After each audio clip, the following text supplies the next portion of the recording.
stupid ass, dumb ass, bitch ass, stupid ass. You want some? Oh, what was that? That was just me fighting off all the people that enjoy magic. So this is a little baddie of a trick. This is what we would consider in the business as a hot one. It's a little bit of an incomplete idea, but it allows you to do a stop trick and also allows you to do the any card at any number that magicians seem to get their jollies off. That they seem to get their nut off. They seem to crave every single version of any card at any number just so they could get that nut. So here's a little bit of an idea with that. We're going to be using the Bin Wang cards. Bin Wang Gang, but we're going to be using the special limited edition red edition. Honestly, I'm pretty sure they made about 1 billion of these decks, so maybe a limited edition over here where they have real good decks. But Bin Wang Gang, boy, get on the gang. So we're going to be using these cards. And the spectator is going to have an option as to picking any card they want. Of course, because I'm a lonely virgin, I don't have any spectators here, so I'm going to have to play the role of the spectator myself. And in this case, I'm going to pick the 2 of clubs. Now, as is customary with other magicians and their virginity, we're going to lose your card somewhere in the middle of the deck, never to be seen ever again by human eyes. At least for the time being, we're going to lose your card. And we're going to make sure that nobody ever sees it, that stays alive. Now the idea here is that I'm going to run through the cards like this, and you're going to say stop whenever it is that you want. So whenever it is that you say stop, I'm going to stop dealing, sir. I'm doing something that I'm not used to doing, which is stopping after I've been told no. So go ahead, sir. Just call stop anytime you feel the opportunity that somebody's telling you. A little bit of a gut intuition, a little bit of woman's intuition, if you would. Right there's a good spot. That's interesting.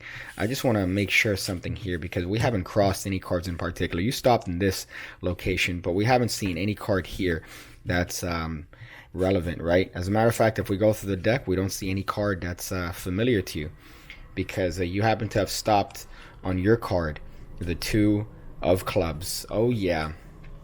Oh yeah. How do you feel about that? I bet it's good. I bet you feel good. You got that nut, didn't you? Yeah, I feel it. I see it. So this is what we would consider to be a baddie. This is a baddie. One of my many variations on any card at any number, the stop trick, whatever you want to call it. Here it is. Here's a hot take on it using the Jinxed change. The Jinxed change is a very, very interesting change. I first saw it in the Art of Astonishment series, used in a little bit of a context of a king trick. But here we're using it to switch 1 card. Usually it's used to switch a bunch of cards. Now, of course, where could you learn sleights like this? Where could you learn the rudimentary basic sleight of hand that you do to do card tricks like this? Maybe you should check out the Pigcake Magic Academy. Maybe you should check it out. I don't know, 2 videos a week, what? Going over card and coin stuff from a beginner all the way to expert level stuff, huh? As a matter of fact, I use a control here that you could learn on today's lesson because that's how we do things here, okay? That's how things are. There are over 200 videos already going over card and coin stuff from a beginner all the way to expert level stuff. And guess what? You'll be able to do it. You'll be able to do it and be the life of the party. Rave reviews everywhere. People saying, hey dude, this is some golden stuff. This is too cheap. You should increase the price. And I say, no, I'm not going to do that because then I've already kind of set the precedent at $5 a month. So if I increase it, that's kind of rude of me. So go ahead and check it out, $5 a month. That's not even a can of Coke. All right, Coke is more expensive than that. So go ahead, drop a can of Coke a month on that hot goodness. So this is obviously using the Jinx change to actually get to the spectator's card, of which you need to control to the bottom of the deck. You could control it to the bottom of the deck in many different ways. You could use this little tidbit right here. Right here, you see that? It looks like the card's lost in the middle, right? Really? No, it's on the bottom because we're dirty liars. Everything we say and do is a lie when it comes to magic. So in this particular case, what I'm doing is a little bit of a one-handed cut meme. You see this? This is a one-handed cut. I'm doing that as I grab this card, which is the card the spectator picked. I'm placing it in the middle, but I'm doing what's known in the business as a down jog. This is what gets all the girls excited. You show them a down jog, just like this. You see that? That gets them off. Now what you're going to do is you're going to come in with your right hand and you're going to pull up on this card. Now this is greatly exaggerated. You really don't want to do it that bad. Maybe here would be a good way to do it, but you're going to press up on the card, and by pressing up, you're actually going to be able to get a pinky break right there above the spectator's card. So you get a pinky break right there. Sorry, below the spectator's card. Oh man, all the Comtrex is really starting to set in right now. So here I'm in a position to do a double undercut. So by just putting my hand over, guess what? I get a thumb break. And that thumb break is going to allow me to grab a packet underneath here and bring it to the top, and then finally grab all the cards underneath my break and bring it back to the top. So now I have the card in the middle of the deck. Oh boy, what a happy day for all of us. The spectator doesn't know what's coming. You don't know what's coming.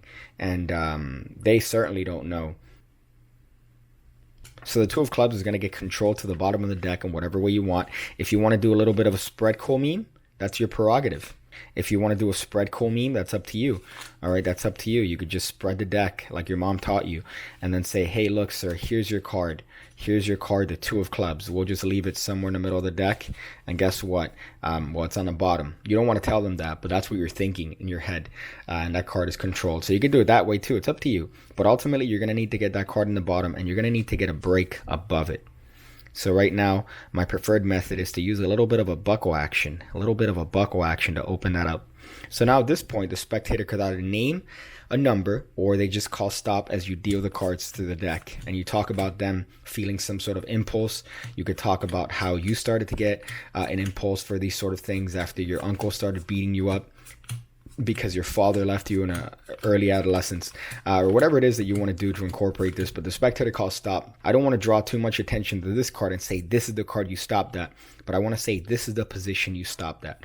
So now I could take this pile, turn it face up, use this card to point and mention that they don't see any cards that they see that are familiar. And then when I bring this back, because their eyes are looking, I'm going to do the jinx change. So the jinx change is very, very simple. All I'm doing is that I'm placing this card on top, I'm lifting all the cards above the break, and I'm going to turn them face up. So now the perception is that this is the same card that you were using to point at the cards, being this one, which is where they called stop. But really, it's not. It's the card that you had on the bottom, which happens to be their card. You see how stupid they're going to feel if you tell them the method for this? Seriously, show them how this trick is done, and then afterwards call them stupid. So here what I'm going to do is I'm just using this card and asking them to look and make sure that they don't see any card that's familiar here. Now while they're distracted there and their eyes are wandering, all you're going to do is place this on top of the deck, take all the cards above the break, turn them face up, and place these to the side as you continue off and say, look, you don't see any special card here, right? No, I don't even want to touch the cards. You see that? Right there? Actually, funny enough, sir, what was your card? What was the card you picked? And you show them, and their card happens to be the two of clubs, and you happen to be a Jesus Christ superstar. Is that still relevant? Am I in with the times? Is that something that's popular in popular culture right now? So you're doing the jinx change. The jinx change is commonly used to switch packets of cards. So for example, let's say you have 4 cards in the bottom. You have these 4 cards on top of the deck. In the action of squaring these up and spreading the deck, you've switched those cards out for whatever cards you want. In this case, they were the bottom 4 cards. So that's usually how the jinx change is done. Here, you're doing it with 1 card. You're doing it with 1 card and with heavy misdirection, because the misdirection here is that you're showing the half that they chose not to stop at. So you're showing this half. You could use this card to show, and then ultimately you're going to place the rest of the cards wherever it is that you want. You could place it in front as you reveal to them that, well, they stopped at their card. So this is a little bit of a hot idea. It's a fun one, I would say. There are many different ways to take it. What I want you guys to do is to leave your suggestions in the little bit of the comment section below as to how you would use this trick. And no, that isn't some clever ploy to try to trick the algorithm into trying to make sure that the comments and the like ratio and the video view ratio helps my channel get promoted. No, it's not a ploy. I genuinely want to see what you guys have to come up with this. So any card at any number, the stop trick, you have open prediction, you have a bunch of ideas that you could use this trick with, or this concept, and I want to read them. So go ahead and do that. Man, that's a good one. Boy, if it's not worth developing problems with my back later on from bending over and doing these tutorials, I think it's going to be worth it. I think the chronic Alzheimer's, back pain, arthritis is definitely going to be worth it. So I hope you guys enjoyed that. Thank you guys for doing all the things you do. I'm going to go and figure out different ways to use a makeup sponge to make up a girlfriend.